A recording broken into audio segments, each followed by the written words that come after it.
श्रोते हो नमस्कार. भावांजली क्रमशः वाचन क्रमांक 237. जागृती मधुन स्वप्ना माझी जाता, दिसे ते स्वतः आपणची.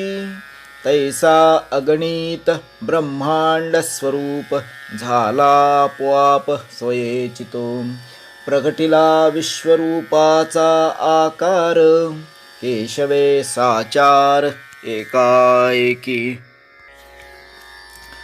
जो जागेपणीच स्वप्नामध्ये जातो, स्वप्नावस्थेमध्ये जातो, तो ते स्वप्न स्वतः जसे प्रचंड आकार धारण करते, त्याप्रमाणे देव स्वतःच अनंत कोटी ब्रह्मांड स्वरूप झाला, आपोआप विश्वमय झाला.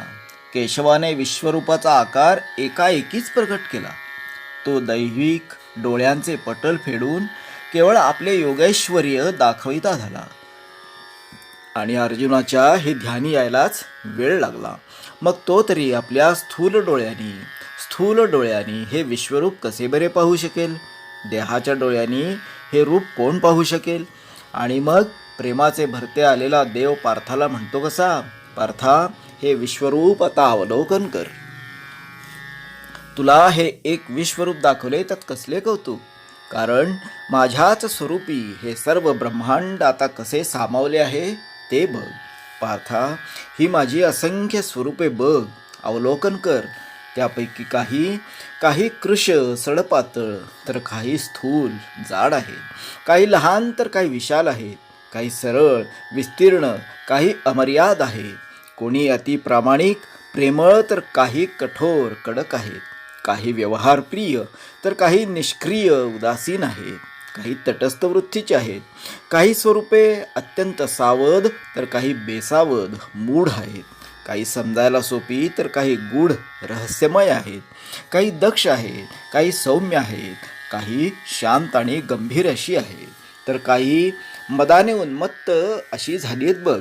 कोणी गर्जना करतायत तर कोणी मौन बागळून आहेत, काही स्थिर स्तब्ध तर काही आनंदात बेहोश आहेत, काही लोभी विरक्त आहेत, काही जागी तर काही निद्रेत आहेत ते बघ. काही संतुष्ट दिसत आहेत, काही प्रसन्न तर काही दुःखी कष्टी किंवा खिन्न आहेत, काही शस्त्र सज्ज तर काही निशस्त्र आहेत, कोणी आपल्याच नादात तल्लीन तर काही विचित्र आहे, काही तामसी रागी तर काही स्नेहाळ परिपूर्ण प्रेमळ आहेत, काही अकराळ विक्राळ आहेत, काही उत्पत्तीचा खेळ करतायत तर काही संरक्षण करून प्रेमाने कुणाचा सांभाळ करतायत, काही संहार्य कार्य करताना आपल्याच आवेशात वर्तत आहेत ते बघ. काही साधनेत साक्षी भावाने योगी बनून आहेत तर काही सर्व कर्मात अनासक्त आहे. माझी अशी नानाविध असंख्य स्वरूपे आहेत, ती येथे बघ पार्था. आणि आता आणखी काही स्वरूपे बघ जी दिव्य तेजाने तळपत आहेत. त्या तेज प्रकाशाचेही असंख्य रंग आहेत, ते भिन्न भिन्न विलक्षण वर्णसुद्धा तू अवलोकन कर. काहींचा वर्ण तापलेल्या सुवर्णासारखा तांबूस तेजस्वी आहे, जसे सूर्यास्ताच्या समयी आकाश शेंद्री होते ना, तसा काहींचा वर्ण पिंगट किंवा गडद दिसतो आहे तो बघ. दिव्य माणिक रत्नाने जसे ब्रह्मांड भरून जावे आणि त्यातून तेजाची प्रभा बाहेर पडून डोळे दिपून जावे, तशी सहज सुंदर वर्णाने व्याप्त आहेत.